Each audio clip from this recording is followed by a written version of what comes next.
একজন বিক্রেতা সে 10 কাঠা জমি বিক্রি করছে।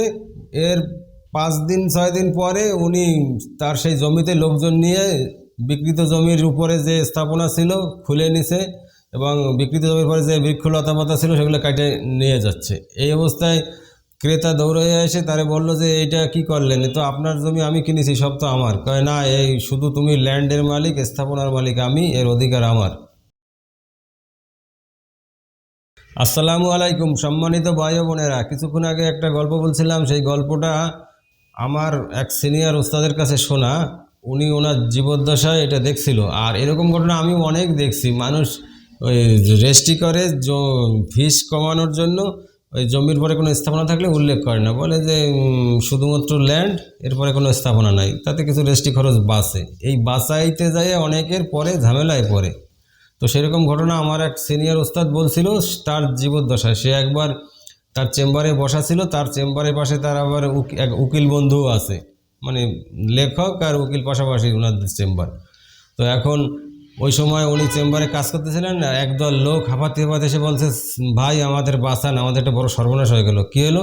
আমরা জমি কিনেছি, সেই জমির পরে বিক্রেতা লোকজন আইনে তার বিক্রিত জমির উপরে যে স্থাপনা ছিল খুলে নিচ্ছে, আর যে সমস্ত বড় বড় গাছ ছিল বৃক্ষলতা সব নিয়ে যাচ্ছে। আমাদের হেল্প করেন। এরপর আমার ওস্তাদ ওই পাশে উকিল সাহেবের নিয়ে দৌড়ে গেল। আমার ওস্তাদ আবার খুব বিচক্ষণ ছিল, কোনো ঝামেলা তাৎক্ষণিক কিভাবে মোকাবেলা করা যায় উনি এটা বুঝতেন। উনি দৌড়ে যায় বিক্রেতারে বলেন, এই থামেন, আধা ঘন্টা কাজ থামবে, আমরা কথা শেষ করব, তারপরে আপনি কেন গাছ কাটতেছেন? ওরা তো গাছ আপনার যে জমি বিক্রি করছে। তখন আমার ওস্তাদ রে ওই বিক্রেতা বলে, দেখেন ভাই, এই দলিলে দেখেন, আমি তো শুধু ল্যান্ড বিক্রি করছি, এই দলিলেই লেখা আছে শুধুমাত্র জমির ওপরে কোনো স্থাপনা নাই। উনি শুধু ল্যান্ড কিনছে, আর এই বাকি স্থাপনা এ তো আমার, আমি খুলে নেব, সেই কথা ছিল। এখন বিক্রেতা বলে, না ভাই না, উনি মিথ্যা কথা বলছে। এখন আসলে ওনার কথাই ঠিক, বিক্রেতার, কেন দলিলে লেখা রয়েছে কোনো স্থাপনা নাই। তখন উনি যে বিক্রেতা সে না, এটা আমার সেই ওস্তাদ বুঝতে পারছিল। তো সে ক্রেতার পক্ষে, ওস্তাদ উকিলরাও বললো যে ক্রেতারে বাঁচাইতে হবে। তখন আমার ওস্তাদ বলল, এই ক্রেতা তুমি কার কাছে দলিল করছো? কয় অমুকের কাছে। কয় সেই অমুকে এখনই খবর দাও যে যে দলিল তোমরা প্রিন্ট করছিলা কম্পিউটারে যদি থাকে, সেম একটা সাদা কাগজে প্রিন্ট দিয়ে নিয়ে আসো, কেন এই ওনার হাতে দলিল আর ওই দলিল আমরা মিলাবো। এখন প্রায় ঘন্টা দেড়েক পরে ওরা দলিল প্রিন্ট করে নিয়ে আইছে সাদা কাগজে। এখন দেখি সব পাতায় পাতায় মিল আছে, প্রথম পাতায় শুরুতে শেষে, দ্বিতীয় পাতা শুরুতে শেষে, তৃতীয় পাতা শুরুতে শেষে, সব মিল আছে ভেতরে। এখন আমার ওস্তাদ বলল কি, দেখেন এ নিয়ে চিল্লাপাল্লা করলে আপনিও ফেসে যাবেন। বিক্রেতারে বলল, কেন? মানে এটা আইনে আছে কিনা আমি জানি না, মানে আমার ওস্তাদ ওনারে বাঁচানোর জন্য ক্রেতাকে বললো যে আইনে আপনি ফাঁসে যাবেন, আপনি যে গেইন ট্যাক্স দিচ্ছেন আপনার সেই ট্যাক্সের রিসিট কই, মানে দলিলে উচ্চ কর দিতে হয়, আপনি যে এই ফি দিচ্ছেন আপনার নামে তার কই, আমার কাছে নাই, তাই তো আপনি মরিছেন। মানে ওস্তাদ একটা পরিবেশ সৃষ্টি করে ওনারা ভীত করতেছে।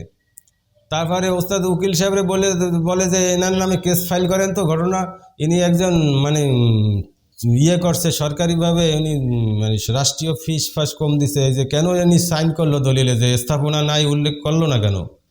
বাবা এইভাবে ভয় টয় দিলে ওস্তাদ উনি ভয় পেয়ে গেছে। এখন আর একজন লোককে দিয়ে ওস্তাদ বলতেছে যে ওস্তাদ তো খুব শেয়ানা, ওস্তাদ মারা গেছে, আল্লাহ তাআলা জান্নাতে নিক। উনি ওই আর এক লোকরে বললো যে তুমি বিক্রেতার যায় এরকম আতাত করো, যে তুমি কিন্তু বিক্রেতা ফেসে যাবা, যেহেতু তোমার সিগনেচার আছে প্রতি পাতায় পাতায়, তুমি স্থাপনা কেন লেখো নাই দলিলে, উল্লেখ করো নাই।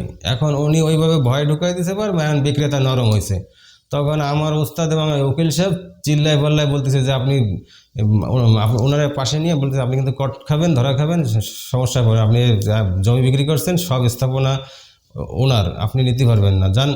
এখন আমার ওস্তাদ বললো কি, এই ক্রেতারে এদিক ডাকলো যে তুমি এদিক আসো। কী হয়েছে?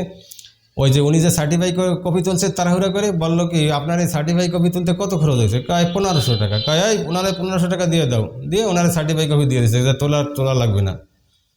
তো এইভাবে আমার ওস্তাদ সেই সময় সমস্যার সমাধান করছিল তার উপস্থিত বুদ্ধি বলে। আর উকিল সাহেবের সাথে ছিল, বিক্রেতা ভয় পেয়ে গেছিল।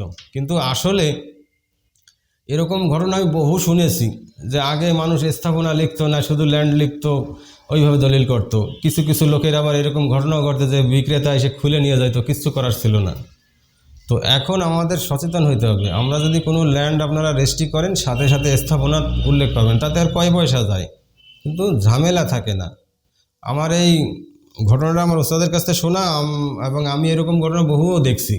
তো ওস্তাদ যেহেতু এর সাথে জড়িত ছিল, তিনি ওই বিক্রয় ক্রেতারে বাছাইছিলেন, আমি তাই সেই গল্পটা মনে পড়ছে তাই বললাম। কিন্তু ঘটনা হলো এই গল্প থেকে বোঝা যায় যে এই দলিল রেজিস্ট্রির সময় ক্রেতার কোনো ফাঁকফোকর রাখতে হয় দলিলে।